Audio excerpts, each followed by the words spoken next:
Word problems linear inequalities में जो चल रही थी,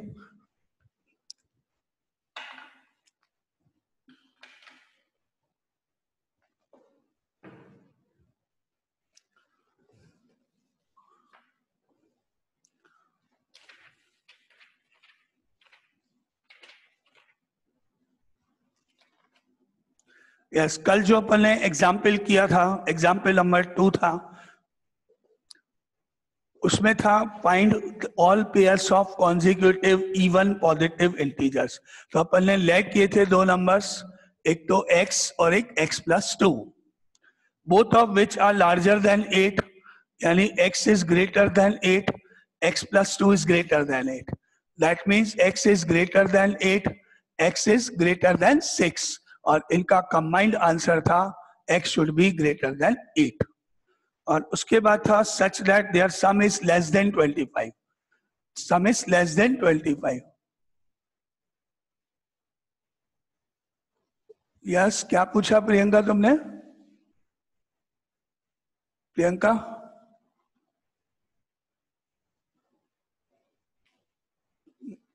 प्रियंका कुछ पूछना है? अरुणिमा कुछ पूछना है? No sir. ओके ओके ठीक है।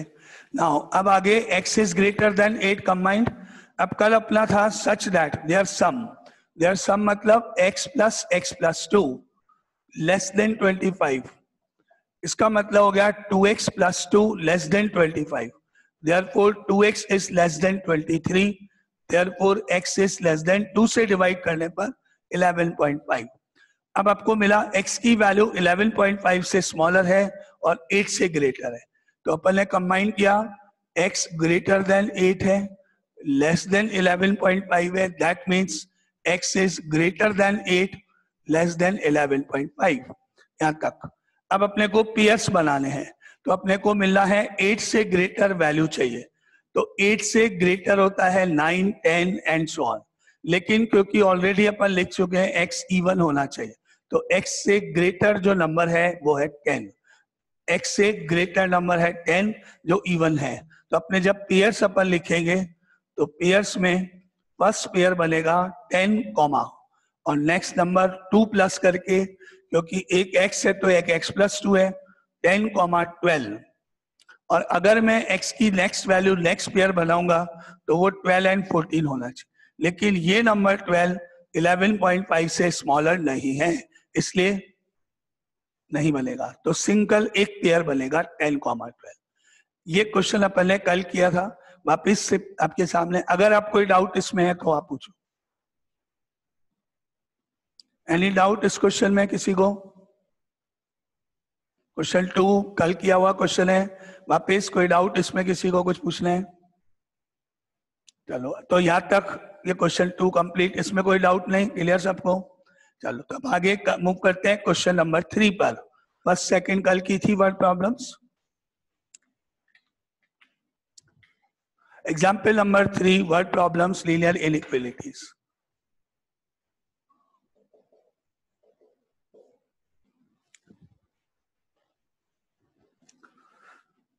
The cost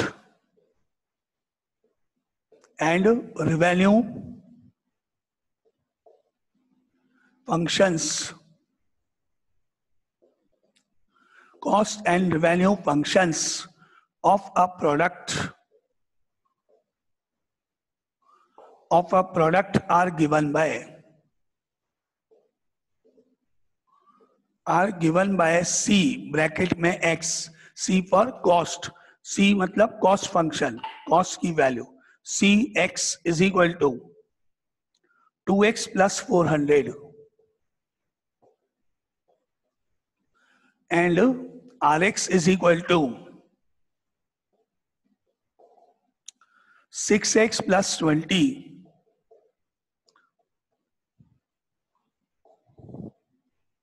respectively, where x is the number of items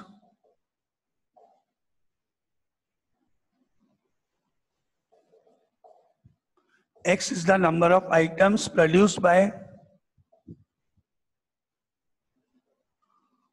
by the manufacturer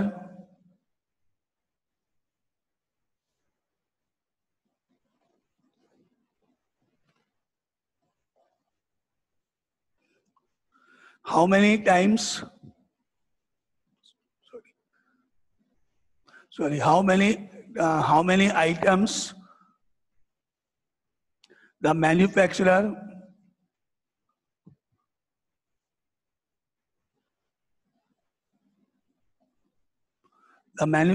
must sell to realize some profit.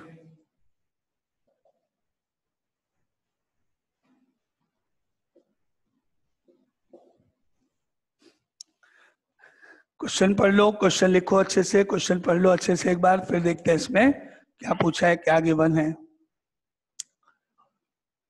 The cost and revenue functions of a product are given by.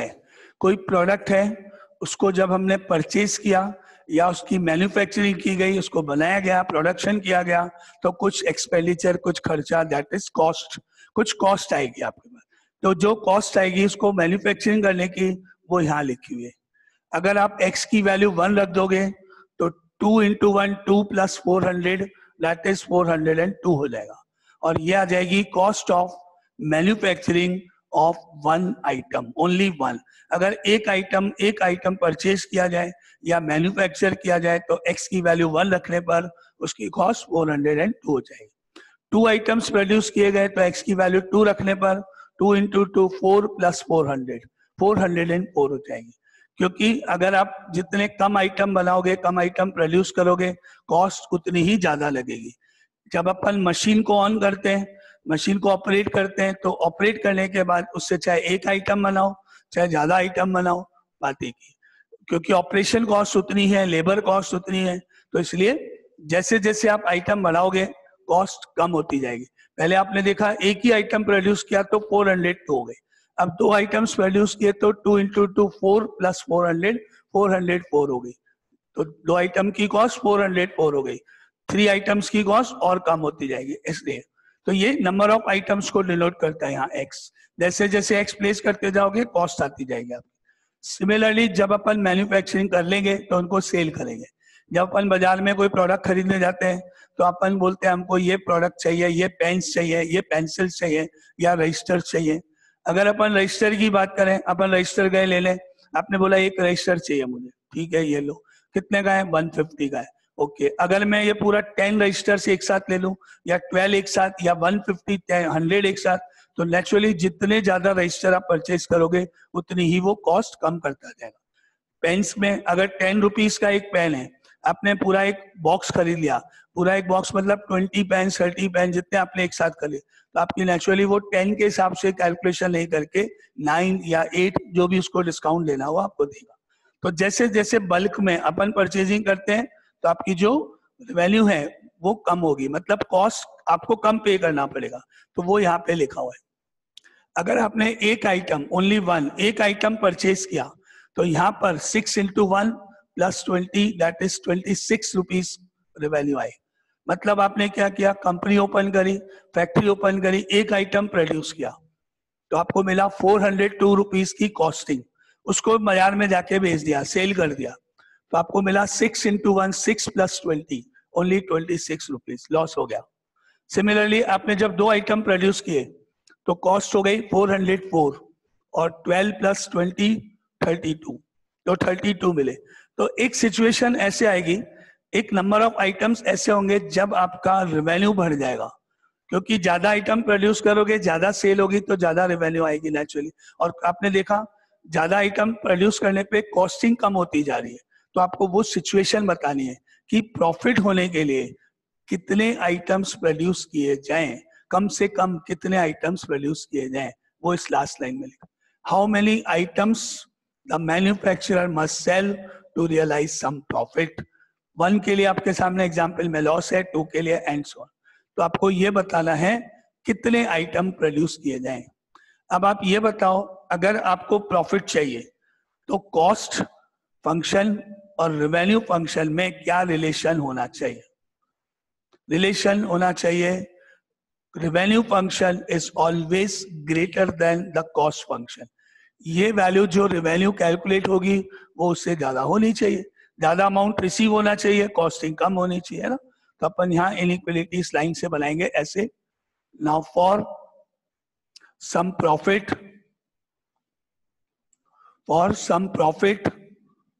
revenue function that is Rx greater than Cx होना चाहिए, ये condition लिखी. अब आप यहाँ values लिख दो. Rx जो दिया हुआ है ऊपर 6x + 20, दैट इम्प्लाइज Rx का मतलब 6x + 20 ग्रेटर देन Cx का मतलब 2x + 400.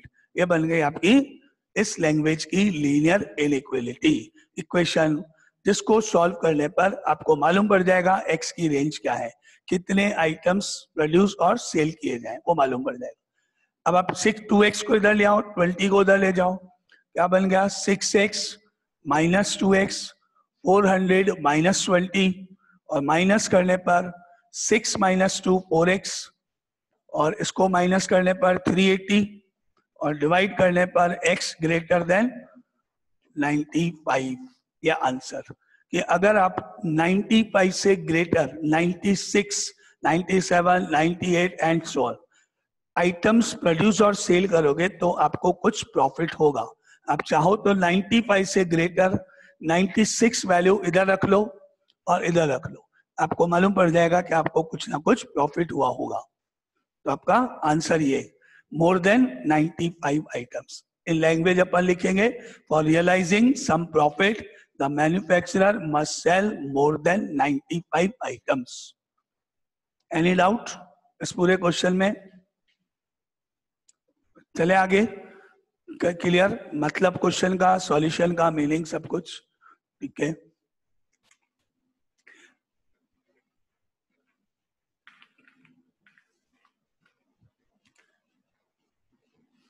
नाउ सिमिलरली अगर ये क्वेश्चन आपसे लॉस के लिए पूछा जाता, फॉर रियलाइजिंग सम लॉस होने के लिए, तो आप उल्टा कर देना Cx cost function is greater then Rx. तो उस केस में कॉस्ट जो है वो रेवेन्यू से ज्यादा होनी चाहिए. बाकी मेथड सॉल्व कर लेना सेम, तो आपका आंसर लेस देन 95 आ जाएगा. 95 से कम अगर आप सेल करोगे तो आपको लॉस होगा, 95 से ज्यादा तो आपको प्रॉफिट होगा. उल्टा आ जाएगा आंसर, बस ये फर्क होगा ना. तो दोनों तरह के क्वेश्चन पूछे जा सकते हैं. चलो अब आगे नेक्स्ट वर्ड प्रॉब्लम पे मूव करना है. Next is example number 4.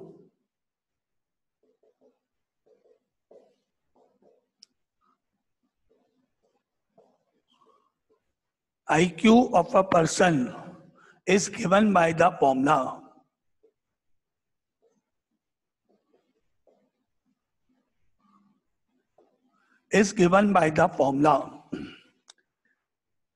IQ is equal to MA upon CA multiply by 100, where MA is mental age,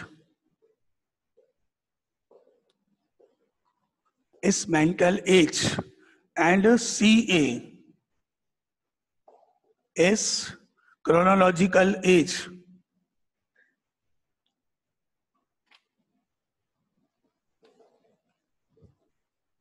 CA chronological age if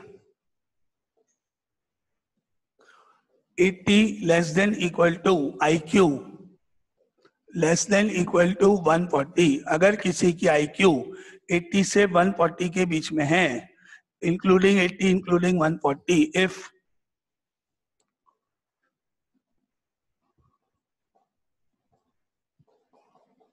IQ is greater than equal to 80 less than equal to 140, किसकी for a group of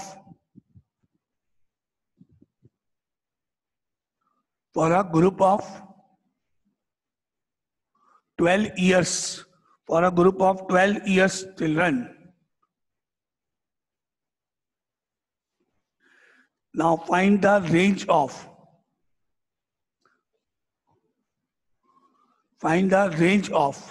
their mental age. Find the range of their mental age.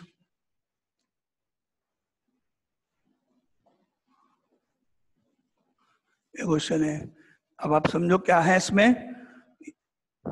IQ का range दे रखी है, IQ range दे रखी है कि IQ की range है 80 से लेके 140 के बीच में, greater than equal to 80, less than equal to 140। आपको इसी तरह मुझे बताना है मेंटल एज की range, find the range of their mental age. अगर 12 इयर्स चिल्ड्रन है जितने भी, उनकी IQ लेवल 80 से 140 के बीच में है, तो उनका मेंटल लेवल किस रेंज में होगा, ये बताना है। सिंपल, पहले आप जो गिवन है इसको लिख लो। क्या given? IQ greater than equal to 80, less than equal to 140 given. अब आपको IQ का एक फॉर्मूला ऊपर गिवन है। IQ किस फॉर्मूले से कैलकुलेट हुआ है, IQ क्या है वो ऊपर गिवन है। कहां पर है? ये रहा।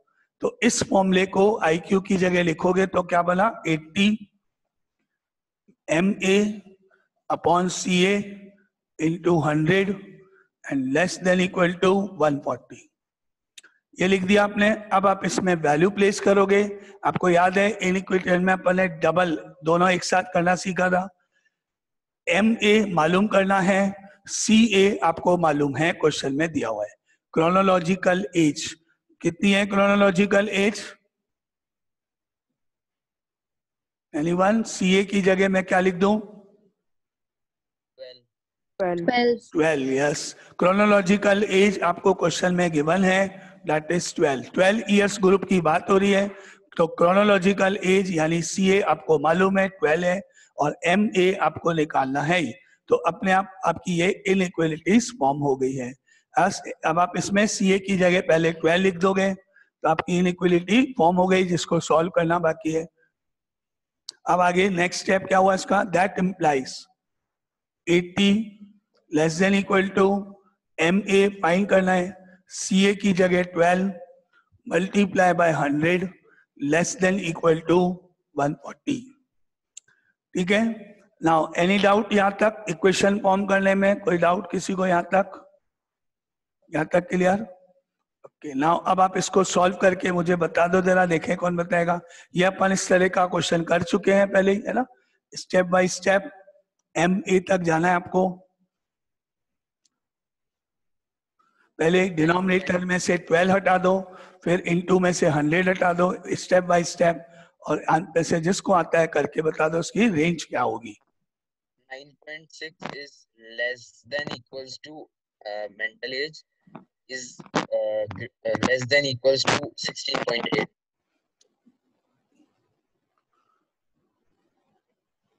ओके, चेक करें आंसर्स में। सबसे पहले इस 12 को हटाने के लिए मल्टीप्लाई बाय 12 करा मैंने। इधर मल्टीप्लाई बाय 12 आया, इसके आगे मल्टीप्लाई बाय 12 आया, मिडिल में राइट साइड में मल्टीप्लाई बाय 12, या फिर पहले आप 100 से डिवाइड कर लो, वो भी सही है। एक कोई भी एक स्टेप एक बार में। तो अपन ने किया 80 multiply by 12 MA upon 12 into 100 multiply by 12 140 multiply by 12। ये हुआ स्टेप, सबको 12 से मल्टीप्लाई किया गया। यहाँ पर 80 और 12 का प्रोडक्ट हो गया 960, 12 से 12 कैंसिल, अब बच गया आपके पास MA इंटू 100 और 140 इंटू 12 1880 हो गया। ठीक है, सॉरी 1680।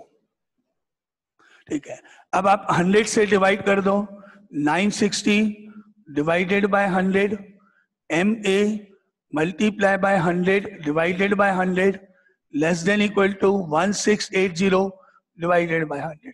अब सबको 100 से डिवाइड कर दिया, 0 0 कैंसिल हो गया, 96 बाय 10 9.6, 100 100 कैंसिल हो गया MA, और यहाँ 0 0 कैंसिल हो गया, 16.8 हो गया। ये आपका answer, range of mental age आ गया आपके पास। ठीक है, एनी डाउट किसी को इस क्वेश्चन में? तो आप बोलो पहले। क्लियर? ओके, तो ये आपका एक और वर्ड प्रॉब्लम इसकी कंप्लीट। अब आगे चलते हैं नेक्स्ट क्वेश्चन पे।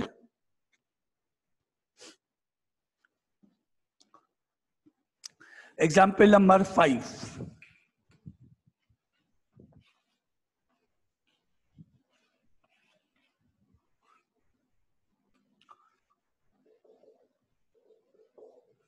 एग्जाम्पल नंबर 5 है, in the first 4 papers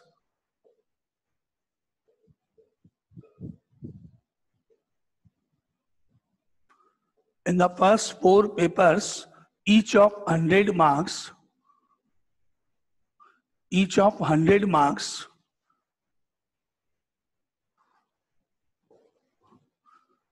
Rishi got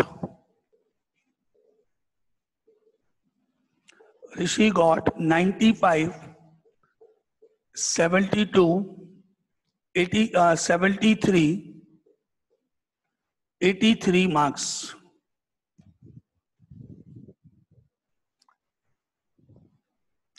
hundred में से ये 4 तरह से इसके 4 पेपर्स के मार्क्स हैं.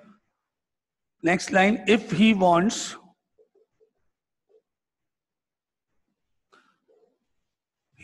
wants an average of greater than or equal to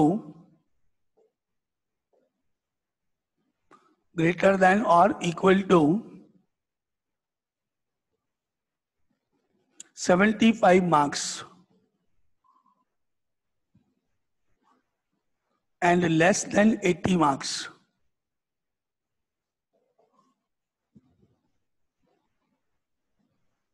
And less than 80 marks, find the range of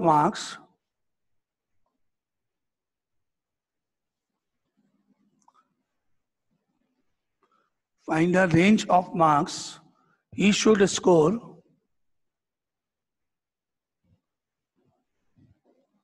in the 5th paper.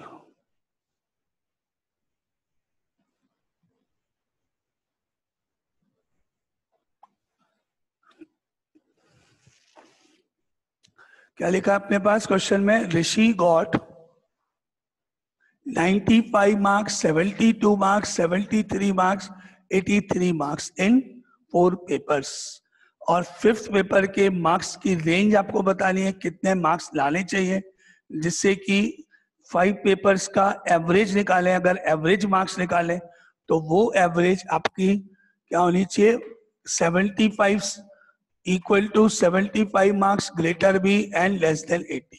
75 से 80 के बीच आपकी मार्क्स चाहिए. तो 5th पेपर में कितने मार्क्स आने चाहिए? तो पहले तो अपन लेट कर देते हैं. Let he obtain x marks in the 5th paper. 5th paper में x मार्क्स आए, उसके मान लेते हैं पहले अपने.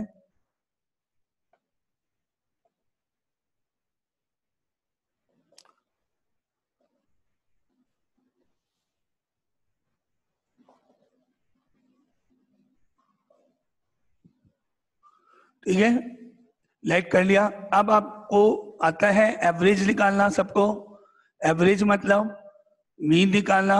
मतलब 5th पेपर में 5 पेपर्स में जितने जितने मार्क्स है उन सबका sum and divided by 5. Average marks लिखने जा रहे हैं अपन. एवरेज निकालते हैं. तो एवरेज मार्क्स कैसे निकालते हैं?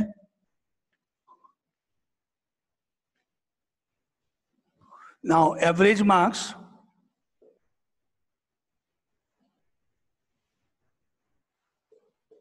जो मार्क्स मिले वो 5th के 5 सब पहले ऐड होंगे.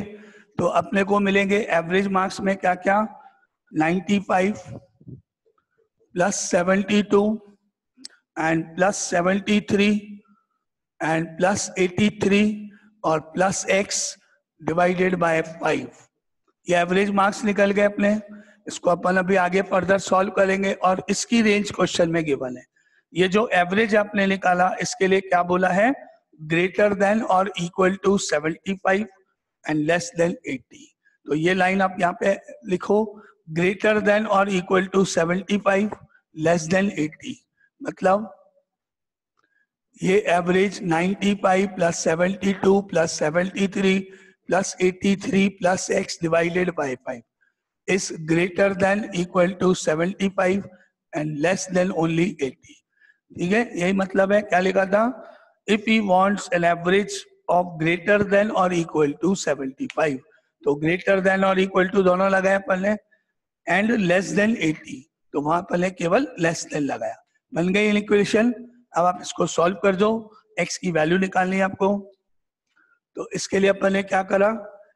1 2 3 4, ये 4 फिगर्स तो ऐड कर दिए चारों पहले, तो 75, 5 और 2 7 प्लस 3 10, 10 प्लस 3 13, 10 और 7 17, 24 प्लस 8 32 और प्लस x डिवाइड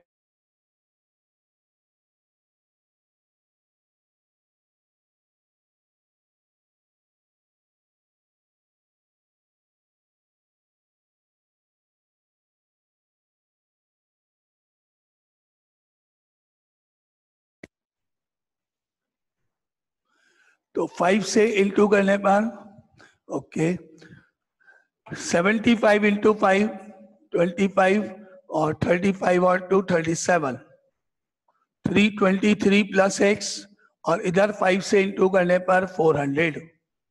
अब इसको 323 को इधर माइनस करो और उधर भी 375 minus 323, 323 plus x minus 323, 400 minus 323, सब में से 323 सब्ट्रैक्ट कर दिए। अब आप इसमें से इसको माइनस करो, 5 माइनस 3 2, 7 माइनस 2 5, और ये तो कैंसिल हो गया, x बच गया, और यहाँ आपको मिला 10 माइनस 3 7, 9 माइनस 2 7, तो आपका ये आंसर हो गया। 52 से लेके 77 के बीच में मार्क्स आने, 52 इंक्लूड है, 77 एक्सक्लूड है, तो ये आंसर 52 ग्रेटर देन और equal to 52 marks and less than 77 marks. Language में लिखना है अपने को, आंसर बाद में ना, लास्ट में वो आप लिख लेना। Now he got 52 and more than 52 marks and less than 77 marks in 5th paper. इस तरह से आप एक सेंटेंस में लास्ट में आंसर लिखोगे। क्लियर? एनी डाउट इस क्वेश्चन में? अपना टाइम कंप्लीट हो रहा है क्लास का, तो नेक्स्ट क्वेश्चन अपना वर्ड प्रॉब्लम नेक्स्ट क्लास में लेंगे। यहाँ तक कोई डाउट किसी को इस क्वेश्चन में? कंप्लीट यहाँ तक, ठीक है। तो अपन अब कल वापस आगे कंटिन्यू करेंगे इसकी कुछ और क्वेश्चंस वर्ड प्रॉब्लम्स को, है ना? ठीक है, चलो।